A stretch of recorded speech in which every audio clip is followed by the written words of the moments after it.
I could see all around me, no matter which way I was facing.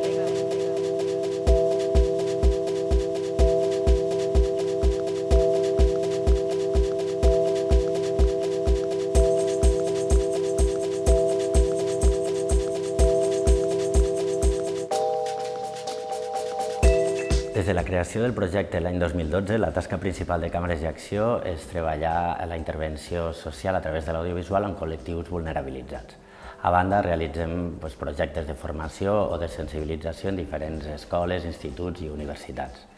Ara ens disposem a obrir l'Escola Taro, un espai d'intervenció audiovisual que ens possibiliti ampliar la part de formació i capacitació i també generar noves sinergies amb aquells col·lectius i entitats amb les quals ja hi treballem i tenim un vincle.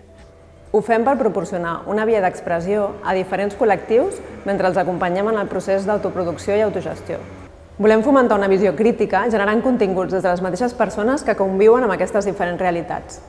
Per això apostem per formar una xarxa diversa entre professionals del camp audiovisual i social, persones en situació de vulnerabilitat i alumnes participants en les diferents formacions.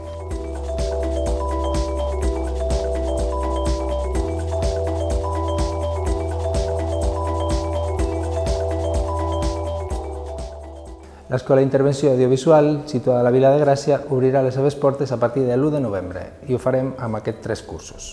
En primer lloc, donarem el tret de sortida amb el curs Anem per feina, destinat a la capacitació, orientació i inserció laboral de dones en situació de vulnerabilitat.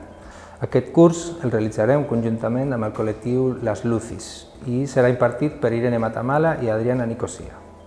En el segon curs, anomenat Capacitisme i Comunicació, impartit per Roger Sabà, abordarem i estudiarem la representació de la diversitat funcional en els mitjans de comunicació, així com la seva relació amb la creació i reproducció d'aquest discurs capacitista.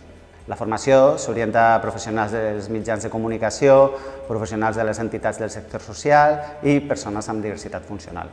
I en tercer i últim lloc, obrim inscripcions també per al projecte Bellesa Digital, impartit per José Quiroga i orientat al col·lectiu de la gent gran i l'ús que fan aquests de les noves tecnologies.